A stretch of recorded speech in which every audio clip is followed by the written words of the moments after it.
There you go. Okay, so welcome everyone and happy Hanukkah. Thank you for joining us for tonight's town hall. I hope you all had a wonderful Thanksgiving, and we have so much to be grateful for. So I also hope that you have been enjoying and participating in all that Anshe Emeth has to offer, including our in-person and online Shabbat services, the educational classes, lecture series, tasting series, and more. Besides referring to our program book and monthly bulletin, you may also find temple happenings with dates, times, and links to events in the This Week at Anshe Emeth emails that are sent out on Mondays. In fact, you should have received one today. Of course, you're always welcome to call the temple office with any questions or needed information, and they will be happy to help. I also want to thank all of you who participated in this year's annual appeal. Your gifts make it possible for us to continue to offer everything our community values. Additionally, your donations help us keep our technology up to date, our security strong, and our building in good shape so that we may enjoy services and other events from both temple and from home. To date, we have raised close to $120,000 of our $141,000 goal. And there is still time to give if you would like to do so. So just call the temple office with your pledge and we can bill you. No amount is too small. And again, thank you. So just over a week ago, we celebrated Cantor Mark Stanton's installation Shabbat service at Anshe Emeth. It was a long overdue ceremony. It was a wonderful celebration. I know for me, just hearing the choir sing in person under Cantor Stanton's direction brought a tear to my eyes. The festivity continued the next night with a celebration concert starring Michelle Citron. And it was great to see so many of you at Temple in honor of Cantor Stanton, and to know how many more of you tuned in online to warmly welcome our new Cantor. Again, I want to wish you a very happy Hanukkah. With the lights of our menorahs shining bright, it's the perfect time to introduce you to some new bright lights in our Temple family. So I now have the pleasure of introducing you to Melissa Riley Greco, our new early childhood director of the Gan Yeladim Learning Center. Even though I'm saying new, we were fortunate to have had Melissa join us this past July. So she's been with us for 5 months already, and she's been doing a fantastic job. Melissa came to us with not only 18 years of teaching experience, but also with valuable knowledge of child development, classroom management, and community relations, as well as possessing excellent communication and leadership skills. Since joining the GAN, Melissa has made key changes and improvements in the program's educational curriculum, parent connections, the staff's professional development training, and so much more, which I'm sure she will be happy to tell you about. We are thrilled to have her as a member of our Anshe Emeth family, and it is now my pleasure to introduce you to Melissa Riley Greco. Melissa. Thank you, Ina. I just want to start by thanking everyone at Anshe Emeth for the warm welcome that I received, from Rabbi Baisley to Heather, the executive staff, the support staff, the board members, and the congregants that I've come encounter with throughout the days that I've been here. Everyone has been so warm and supportive, and it was truly amazing to just have a wonderful start like that at Gan Yeladim. I can't forget to thank my advisory committee. Without your support and guidance, this transition would have probably been a little more difficult. And you have just been amazing throughout these past 5 months. And I look forward to working with all of you as we continue to watch this program grow. I was so incredibly fortunate and thankful for the supportive community that Anshe Emeth has, and the commitment to seeing Gan Yeladim grow and continue to be an important and vital part of not only the temple community, but the community at large in New Brunswick. A little bit about myself. My husband and I recently, about 10 months ago, moved to Hunterdon County, where we live on a small hobby farm. So we share it with our 2 dogs, our chickens, and our nieces and nephews spend lots of time here with us, helping to grow our new property. Professionally, as Ina mentioned, I was a kindergarten teacher for 18 years. And about 10 years ago, I went into an early childhood education conference, and the keynote speaker used the term occupation. And for anyone who has early childhood education people in your lives, you know that we are a passionate group. And I thought this is the truth and the true meaning of being an early childhood educator. You have an occupation, knowing that 90% of brain development happens in the first 5 years of life. At that point, I knew that I was committed to this field and I was in it for the long haul. About a year ago, I started seeing a lot of other professionals struggle in the field as we took on new challenges and saw children coming into classroom with challenges we hadn't seen in the past. And through much thought and prayer and family support, I chose to start taking an administrative role to kind of help and hopefully guide and empower other early childhood educators. So I'm thankful that my opportunity to do that came at Anshe Emeth in Gan Eladim Learning Center. While I have just been in the role for a short time, with the support of the Temple staff and the staff of early childhood educators in the Gan, we have made some changes and all for the better. We purchased a research-based curriculum called Creative Curriculum, which is an approved curriculum from the New Jersey Board of Education, and it is rooted in research, and it provides our teachers with developmentally appropriate strategies that really truly help them to meet the individual needs of every child that enters the classroom, no matter where they are. And it helps them to grow from there and continue to prosper in their early childhood path.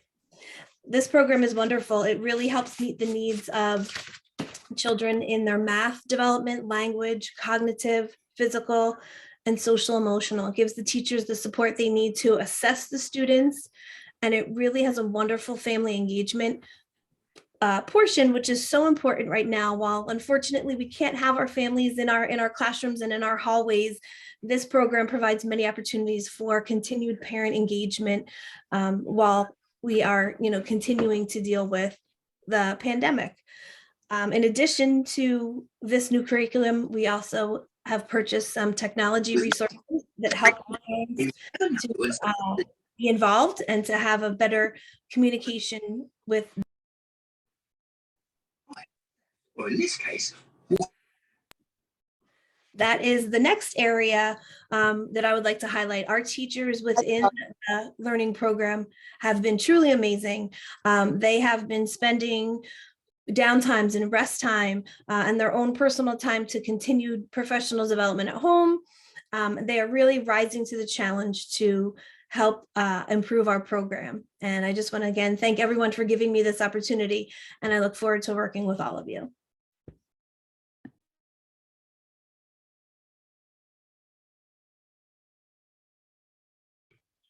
Thank you so much, Melissa. It is great to have you as part of our team.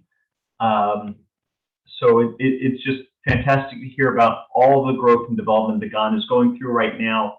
And it's wonderful to walk through the Gan and see all the kids learning the way they are. And if anybody has any toddlers out there and interested in a really substantive educational program, please call the Temple and speak to Melissa about the Gan. It is unbelievable what they're doing down the hall right now. We also have a couple of other people on the call right now that we'd like to formally introduce everybody to. It is wonderful to have with us our student rabbis, Ezra Leventhal and Sienna Lodenberg.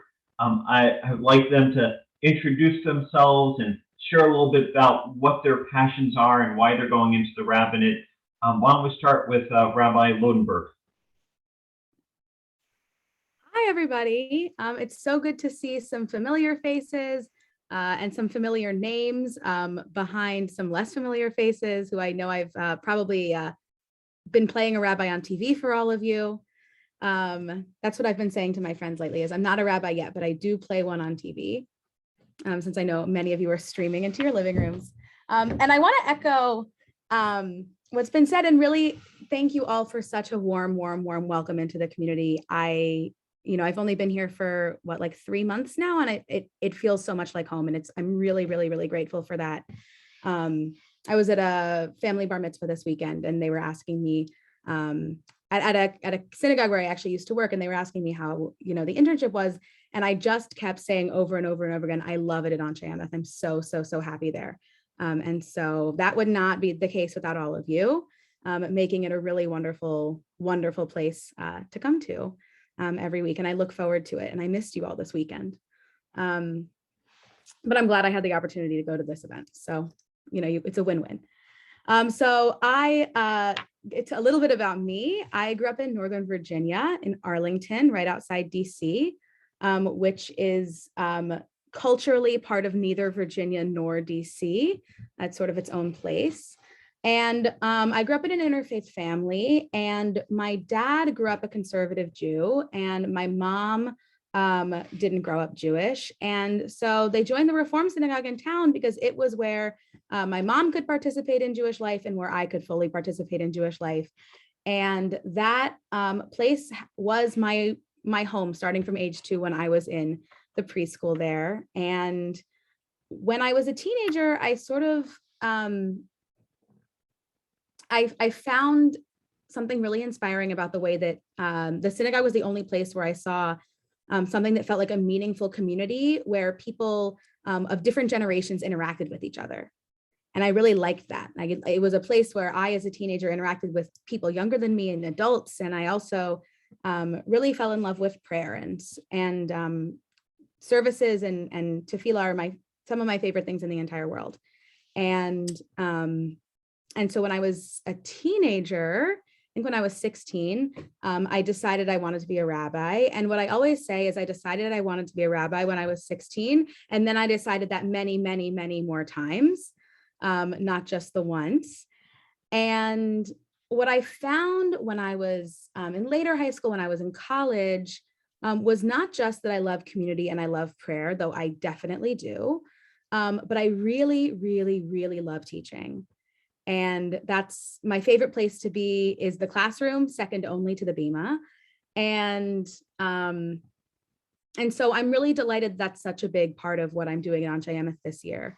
I'm teaching teenagers in the high school program, the 8th to 11th graders, which is just the greatest joy I can possibly imagine. I used to be absolutely terrified of teenagers, I think because I had been one. And if anyone has ever been a teenager, which I think most of you have, you'll learn, you might remember they can be like a little bit brutal. But I, over the past couple of years, have really, really fallen in love with working with them because they're actually really wonderful people when you get beneath their social interactions with one another sometimes and sort of forgive them for being the age that they are. And what I love about working with teenagers is that in Jewish education, we have the opportunity to help our teens learn in a place where there isn't pressure to be perfect or to achieve. There's just an opportunity to think and to consider and to struggle and to be challenged and to learn. And I always tell my students, you can't fail this class and you also can't get an A in it. There are no grades. And so I really like saying, this activity is going to be difficult. It's going to ask you to use your brain a lot. And that's fine because, the point is to learn. And for kids that age, it can be so achievement. And I know for me, when I was that age, it was such a relief to come to religious school and just get to learn. And so that's been a real joy for me. And I'm also teaching Intro to Judaism for adults, which is so much fun. We have a really, really wonderful group with lots of different backgrounds and lots of different perspectives. And I'm having a really great time exploring what Judaism is with them and getting to do adult education in an extended way for the first time. I'd done one-off things on lots of occasions before, but never sort of an ongoing class. And that's been a really meaningful growth area for me. And yeah, so that's what I'm doing at the temple. I really love being with all of you. And I'd brag to my friends at rabbinical school about how wonderful a community you are, and they're jealous. So, and the little biographical detail, I'm a 4th-year rabbinical student at Hebrew Union College in New York. And yeah, that's my deal. Thanks for having me. thank you for being with us tonight. And by all means, make him jealous. I have no problem with that whatsoever. They're so jealous. As they should be. So jealous. I don't know if Ezra, if your class is so jealous, but my class is really jealous. I was going to say, I have the delight of being the one student who doesn't have to be jealous of you. So yeah, you don't have to be my jealous. honor. Right, because I'm just bragging all the time. But you're just like, thankfully yeah, there's two of us. So yeah. Oh, you got to spread the love. Indeed, the Yeah. love. All right, I'm unmuted now. So does this mean I'm telling my story? Yes, it does. All right, then I'll do it. Hi, my name is Ezra. I use any pronouns, so he, she, they, all of them are fine. I am a third-year rabbinical student at HUC. I am originally from San Jose, California. If you are unfamiliar with the West Coast, that's about an hour south of San Francisco, what they call Silicon Valley. That is my home. Yes. If you're making judgments about that, all of them are correct. So I am also from an interfaith family, but unlike Sienna's parents who thought, well, we're having children, let's make a plan about what to do with them religiously, my parents did not make a plan. And so, of course, God gave them a toddler who started asking about like big questions by the age of like 3. My mom actually has dictated biblical apocrypha that I wrote in preschool, which I think is very funny. Yes, I was an odd kid. So I was loosely raised Catholic, and as I started getting older, I started to realize that that was not, it didn't match up with how I saw the world. It didn't match up with how I experienced God. So I started learning about Judaism on my own. So my initial Jewish education was on my laptop at 2 a.m. by myself, incognito, so no one knew. And eventually I got to college and I showed up at Hillel within my first week and I said, I've never practiced Judaism. I only know what I found on Google, but I also know that I need this. So can you help me?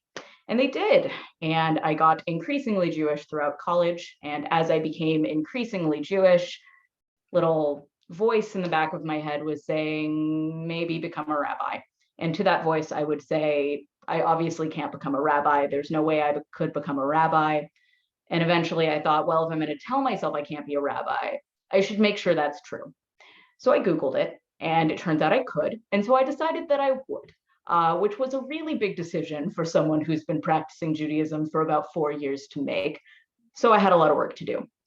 After college, I took an internship with Bend the Arc, which is, how do they describe themselves? Essentially, they educate Jews about national and local legislation that is happening, applicable to them, and try and encourage progressive voting policies. So I worked on the criminal justice reform team in the Bay Area. And then from there, I made some connections to start working in the synagogue world. I worked in administration, I worked in education, and I was a social action fellow at Or Shalom in San Francisco, which was really wonderful. I helped create educational programs for them, organize their presence at protests, things like that. It's a really special experience. And then from there, I am here. So very happy to be here, much like Sienna. We do very different things at the synagogue, so I'll give you a little rundown of what my duties are. I work with the very little kids, so right after they're done with Gan Yeladim, they are praying with me at religious school, and it is the cutest way that anyone can spend their Saturdays. I'm beating all of you at that. We do a lot of embodied Torah learning, so they actually just acted out Jacob's Ladder a couple weeks ago, which was very, very cute. We actually had a boy named Jacob to pretend to be asleep the entire time they were doing it, so prime. And I also work with the middle grade youth groups, which is very fun. We do lots of games. And finally, I work with the young adults. So I am working to create space for young adults to come together socially and get some Jewish community together. We had a Friendsgiving Shabbat dinner a couple weeks ago. We had 10 attendees with 2 who were not affiliated with Anshe Emeth. And we are having a cocktails and candles Hanukkah celebration coming up this Thursday. If you know any young adults in the New Brunswick area, feel free to send me their email address or a phone number. I will bother them for you to get involved in Jewish life. It's great. And this week, I think we're going to be expecting similar numbers, but I'm working on getting that head count of non-Anshe Emeth affiliated young adults on the rise. I have already increased them by, I think, 2 at this point. So victory. Yeah, that's what I've got. Thank you so much. Very happy to be here. Thank you very much. As you've all seen, our 2 student rabbis have been on the pulpits with us alternating weekends, have been part of our adult study and our kids' education, and have made themselves as if they were home the entire time we've all been here. And it's wonderful for all of you. I want to thank all of you for making them feel as welcomed as they do feel. I think that's part of the beauty of what our community is. Speaking of welcoming, it was wonderful to formally welcome Cantor Stanton to our community last week, or a week and a half ago, at his installation service. I've been joking with him for the past 20 months that our congregation is a congregation that likes to sing. And we finally heard it for the first time as how packed and full our sanctuary was. And it was a moment that hit me really hard when we were doing Kiddush all together, and we could hear the sounds of Kiddush, the sounds of singing all around us. And it was a truly beautiful moment. And one of the things that many of us were reflecting on at that moment was how things were starting to feel like normal again, and how things felt like they were coming back to life.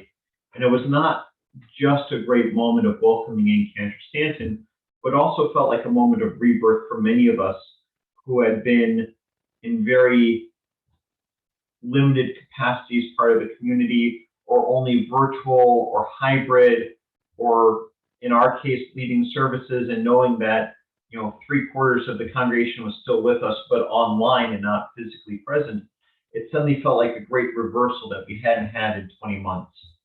And we felt like there was this great light that was coming back to New Brunswick. Of course, that was right before this new variant, Omicron, was announced to the world. And for those of you who have young children or grew up in the 80s, my kids love the Transformers.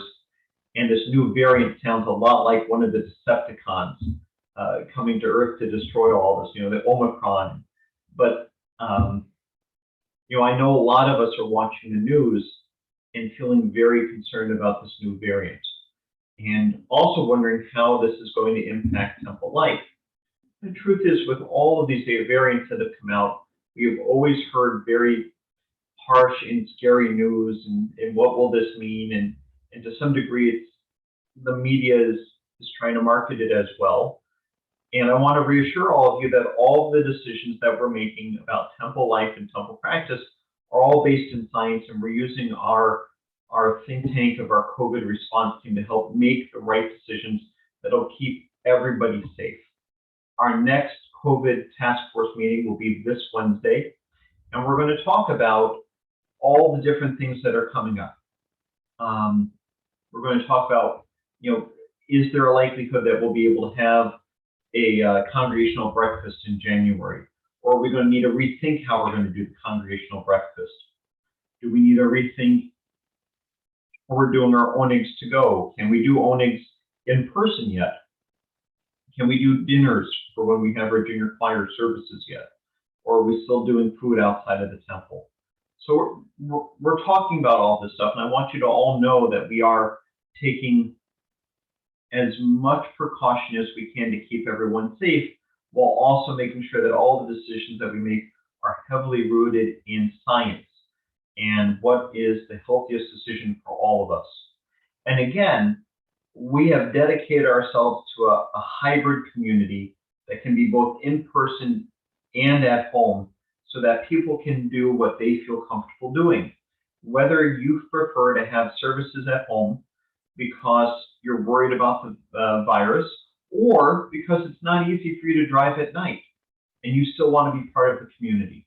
And I assure you that once this pandemic is, God willing, hopefully soon over, we're going to keep all of our technology in place and all of the various ways that we connect with all of you in place, because I know for some people, this has been a rebirth of connecting to their community. And I know how important it is for you to keep these virtual connections alive, because while we use virtual, meaning online, they aren't virtual. They're very real and they're very substantive, and they're here to stay. So hopefully we'll have some more good news as we start to open up some more, but we're going to make sure that we follow the science in terms of what we do in person. I know a couple of people have reached out wondering what's happening with cabaret night. It's been a staple of our community. We are definitely going to have cabaret night. Will there be a meal beforehand or not? I can't say. But it's definitely going to be a hybrid event where people can be part of cabaret night live and in person, but also at home and enjoy it all the same. Of course, anything is subject to change depending on how the virus is doing. But as of right now, we are assuming that we're going to have a hybrid cabaret night and that everything going forward is still in place, in person, and with an online component. Part of, I think, what we're wrestling with right now between the light of the installation a couple of weeks ago and how we're feeling right now is we're looking for light and we're looking for sources of strength. And for many of us, we felt like the pandemic was over. It's going to be over really soon. We can just see the light at the end of the tunnel. And every time we hear about one of these variants, it feels like maybe the light at the end of the tunnel's not actually the end of the tunnel, but an oncoming train instead. I really don't feel that way with this new variant. I do feel like we're closer to the end of this than we are at the beginning or the middle. But, we want to make sure everybody stays safe. But there are many different ways of finding light in our community. I want to make sure all of you know about our consultation on conscience, which is happening this Sunday. There's a link that we can drop into the chat. Thank you, Heather. I think she just did. I'd like everybody to open up the chat and click on that link to be able to come to the consultation. It will be live streamed, but it'll also be in person. We'd love for you to click and register to let us know if you're going to be doing it online or in person. That way we can make sure that everything is socially distanced out enough. We have more than enough space. We would love to have you with us. Part of what is so important about this consultation is acknowledging that the world around us is slightly fractured. And for many people, it's heavily fractured. And we have a slew of wonderful, wonderful speakers. In particular, Mr. Eric Ward will be joining us. He just won an award on civic courage from the Train Foundation. I think from what I heard, one of the first people in America to win this award on civic courage. He is an amazing thinker when it comes to how to deal with anti-Semitism and xenophobia and racism in America. Our world has been heavily rocked by the understandings of what racism is, the different ways it works in society. So this isn't a consultation where we lecture. This is a consultation where we come together and we think about substantive issues and talk about how we move forward. So take a moment right now and register for coming to the consultation. Someone just texted me saying that my clock in the back corner has a hypnotizing effect on them. So if it is having a hypnotizing effect on you and you're hypnotized right now, then just listen to my voice and only my voice and click to register for this Sunday to come to the consultation. You are not going to want to miss this event. This is how we find light in the world, right? Hanukkah is about dedicating ourselves to the purpose of Judaism. And I've always said that the purpose of Judaism is to envision the world not as it is, but as we long for it to be, so that we can work to make that world a reality. And our consultation this Sunday is supposed to help us do that. It's not just about thinking about substantive issues. It's about spurring action and getting us to do it. And we're inviting Jews from all over New Jersey to join us, whether in person or online. So please register now. Speaking of Hanukkah, we have Cantor Stanton with us, fresh off of his installation, who will lead us in the lighting of the Hanukkah candles. But before we do that, I think that'll be a nice natempta for our evening. I want to open up our call to anybody who has questions that they're posing to us that they'd like to know more about their community. So before I call on Cantor Stanton to light the Hanukkah with us, are there any questions from our community that you'd like us to address? You are able to unmute yourself if you have a question. I do have one question. On the consultation on conscience form, we're asking for organization. That's because I believe it's. Don't worry about it. I think that's if there are people from other congregations joining us, we're wondering what those congregations are. Right. That way we know how people got to our doors. So if you're filling it out, all of you here, put on Ameth or AEMT, and we know who you are. But this way, we are going to have other people join us. We'll know where they're coming from.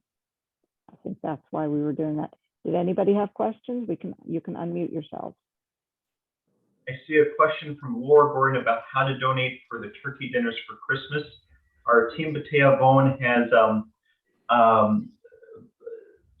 committed themselves to making 300 dinners for Christmas this year for Elijah's Promise. They're looking for, I think we need 20 more frozen turkeys. You can bring those to the temple. But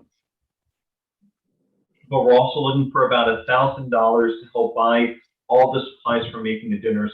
You can donate to the temple and just write on the check or the earmark or whatever it is that's for the turkey dinners.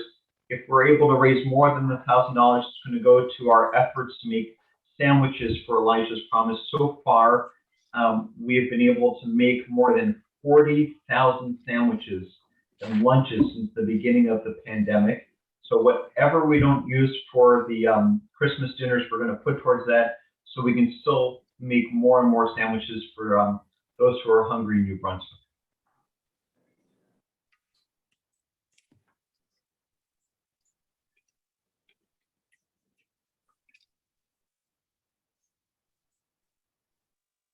Any other questions?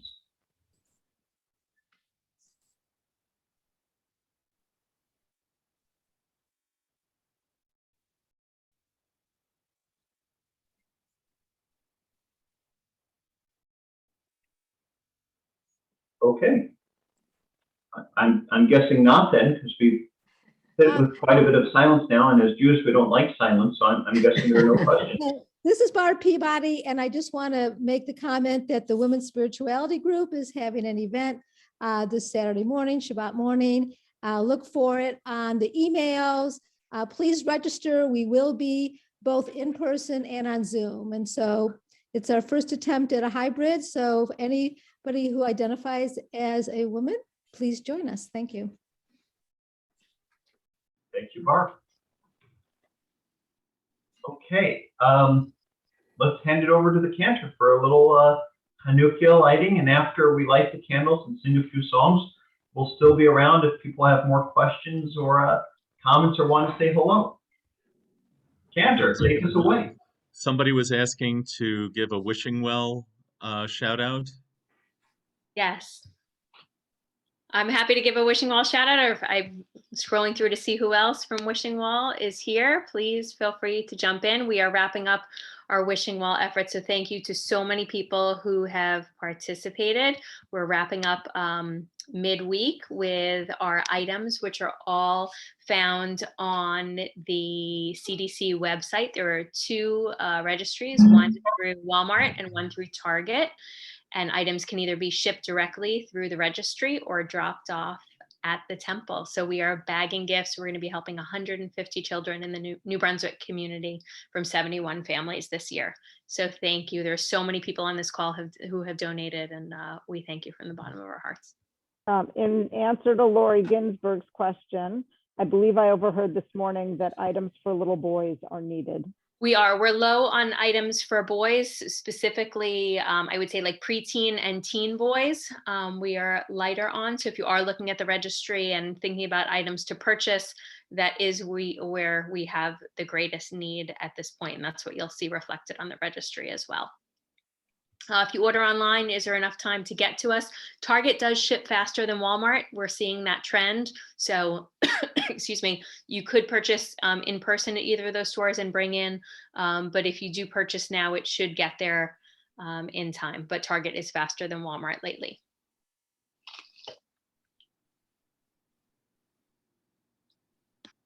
Okay.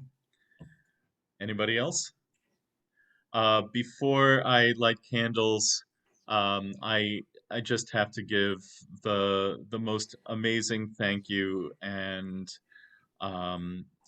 for palpable love that was felt at the installation and during the events throughout the weekend. And I want to thank Rabbi Baisley, Heather, and the entire staff. It was just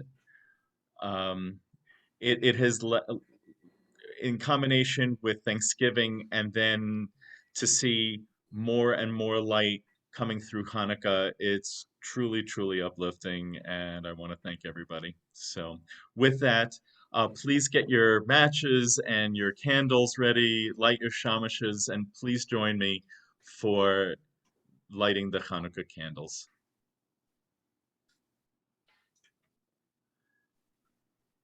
Baruch atah Adonai, Eloheinu melech haolam, asher kiddushanu b'mitzvotav, v'tzivanu lehadlik ner shel Chanukah. Baruch atah Adonai, Eloheinu melech haolam, she'asa nisim la'avoteinu, bayamim hahem, bazman hazeh.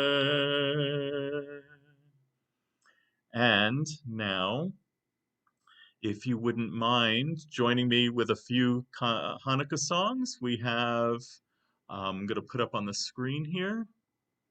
Let me see. Oh, where did it go? Here we go. Please join me in Mi Yimalel. Mi Yimalel Gvurot Yisrael Otan Mi Yimnei. Ein bechol dor yakum hagibor goel ha'am. Mi yimalel gvurot Yisrael otan mi yimnei. Ein bechol dor yakum hagibor goel ha'am. Shma bayamim hahem bazman hazeh. Maccabi Moshia ufodeh, uviyameinu kol am Yisrael, yitached yakum lehigael. Who can retell the things that befell us? Who can count them? In every age a hero, a sage came to our aid. Who can retell the things that befell us? Who can count them? In every age a hero, a sage came to our aid. Hark, in days of yore in Israel's ancient land, brave Maccabeus led his faithful band. But now as Israel must as one arise, redeem itself through deed and sacrifice. Mi yimalel gvurot Yisrael otan mi yimne. Ein bechal dor yakum hagibor goel ha'am. Mi yimalel gvurot Yisrael otan mi yimne. Ein bechal dor yakum hagibor goel ha'am. And we have Ma'os Tzur. Ma'os Tzur Yeshuati Lechana El Shabeach Tikon Beit Tefilati Vesham Toda Nizabeach Le'etachin Matbeach Mitzar Hamnabeach Az Egmor Beshir Mizmor Chanukat HaMizbeach Az Egmor Beshir Mizmor Chanukat HaMizbeach. Rock of Ages, let our song praise your saving power. You amid the raging foes were our sheltering tower. Furious they assailed us, but your arm availed us, and your word broke their sword when our own strength failed us. And your word broke their sword when our own strength failed us. And just, I have one for the kids. How about we go to, I have a little dreidel, I made it out of clay. And when it's dry and ready, then dreidel I shall play. Oh, dreidel, dreidel, dreidel, I made it out of clay. And when it's dry and ready, then dreidel I shall play.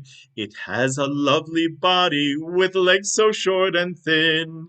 And when it is all dry and ready, then dreidel I shall play. Oh, dreidel, dreidel, dreidel, I made it out of clay. And when it's dry and ready, then dreidel I shall play. My dreidel's always playful, it loves to dance and spin. A happy game of dreidel, come play, now let's begin. Oh, dreidel, dreidel, dreidel, it loves to dance and spin. A happy game of dreidel, come play, now let's begin. Do we have, Rabbi, do we have time for one more? And just a little otro candalitas? Sure, go right ahead. A little taste of what's going to happen Friday night when we finally bring back our junior choir to the sanctuary. So please come Friday night, junior choir singing again, and then we're going to go into Reitman Hall and all light our Hanukkah together. Oh, you know what? Maybe we should just wait for Friday night and encourage everybody to show up. Sounds good to me. Very we'll good. See you all Friday night as we celebrate Hanukkah together. So Chag Orim Sameach, and if you have any questions or have anything you'd like to share with one another, we're going to stop the recording now, and by all means, if you have other questions, you can stay right on. Otherwise, we'll see you for Shabbos and Hanukkah this Friday. And thank you to Melissa and Rabbi Lodenberg and Rabbi Lodenberg for joining us this evening as well, and being a part of our community.